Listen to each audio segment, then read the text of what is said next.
السلام علیکم ورحمۃ اللہ وبرکاتہ۔ اعوذ باللہ من الشیطان الرجیم، بسم اللہ الرحمن الرحیم۔ ربی زدنی علما،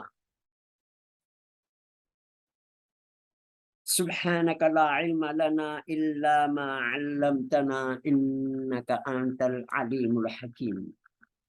آج انشاءاللہ تعالی ہم آن لائن تصویر القرآن شارٹ کورس کی 20ویں کلاس میں ثلاثی مجرد یعنی 3 حروف سے بننے والے اسما کی 5ویں قسم اسم مبالغہ پر گفتگو کریں گے انشاء اللہ تعالی۔ اسم مبالغہ اس اسم کو کہتے ہیں، اس نام کو کہتے ہیں جس میں اس لفظ میں موجود خصوصیت انتہائی درجے تک پائی جائے۔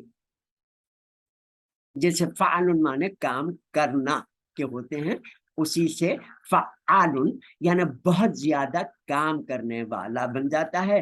اسی طریقے سے فتح سے فتاح بڑا فیصلے کرنے والا، یہ اللہ تعالیٰ کا اسم مبارک ہے۔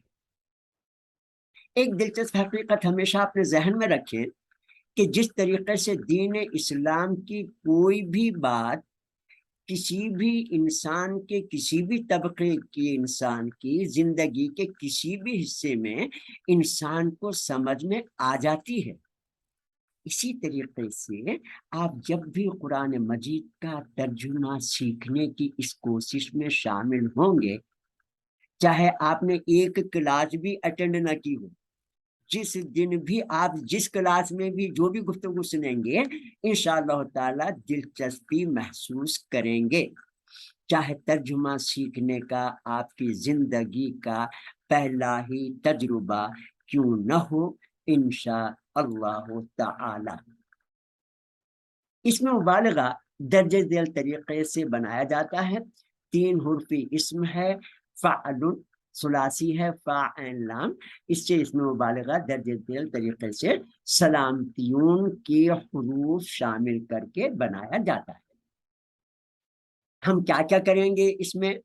نمبر 1، ثلاثی کے پہلے حرف پر زبر ہی رہنے دیتے ہیں، جیسے فعل تھا یا فتح تھا تو فا کا زبر اسی طریقے سے رہے گا۔ دوسرے نمبر پر دوسرے حرف پر تشدید کے ساتھ زبر لگا دیتے ہیں، جیسے عین کے ساتھ ہم نے تشدید اور زبر لگا دی یا تا کے ساتھ تشدید اور زبر لگا دی۔ تیسرے نمبر پر آخری حرف سے پہلے الف کا اضافہ کر دیتے ہیں اور آپ کا اسم مبالغہ کا لفظ جو ہے کا اسم جو ہے وہ مکمل ہو گیا۔ اب آخری حرف لام کے اوپر 2 پیش ہیں، وہ اس میں اسی طرح رہیں گے، اور فتحن میں ہا کے اوپر 2 پیش اور ہا اسی طرح رہے گا، اس میں کوئی تبدیلی نہیں ہوتی۔ چوتھے نمبر پر عموماً اس میں مبالغہ میں مذکر اور مؤنث میں کوئی فرق نہیں ہوتا۔ آئیے اس میں مبالغے کی مشق کر لیتے ہیں۔ اس مبالغہ اس اسم کو کہتے ہیں جس میں اس لفظ میں موجود خصوصیت انتہائی درجے تک پائی جائے۔ مثالوں میں فاعل لام سے فعال بن گیا، اسی طریقے سے ان حرکات کو اور تجدید کو 2 پیش وغیرہ ان حروف پر اسی طریقے سے رکھیں گے جیسا ہم نے بنایا۔ تو قاف ہا سے قہار اللہ تعالیٰ کا اسم مبارک ہے، نون زارا سے نزار، سین تارا سے ستار، یہ بھی اللہ تعالیٰ کا اسم مبارک بنے گا۔ اللہ تعالیٰ بہت زیادہ پردہ پوشی کرنے والا ہے، اور ہم جتنے گناہگار ہیں اگر ہمارے گناہوں کا لوگوں کو پتہ چل جائے تو ہم خود شرما کر ان کے سامنے نہ جائیں اور لوگ ہم سے بات تک نہ کریں، ہمارا راستہ کاٹ کر ادھر ادھر سے نکل جائیں، لیکن یہ اللہ تعالیٰ کے اس ستار ہونے کا ہی کمال ہے کہ ہم بڑے روب سے لوگوں کے سامنے باتیں کر لیتے ہیں۔ اسی طریقے سے یہ عربی کا ایک اور بڑا لطیف اور بڑا خوبصورت انداز ہے فصاحت و بلاغت کا۔ اب یہ خیط خایا تا لکھا ہوا ہے، اس کو خیط دھاگے کو کہتے ہیں عربی میں، اسی سے خیاط بن گیا۔ اب آپ سمجھ جائیں کہ خیاط کسے کہتے ہوں گے، درزی صبح سے شام تک دھاگا استعمال کرتا رہتا ہے تو اس کا نام ہی خیاط۔ اسی طرح سے خبز ان کے معنی روٹی ہوتے ہیں عربی میں، خباز معنی روٹی بنانے والا۔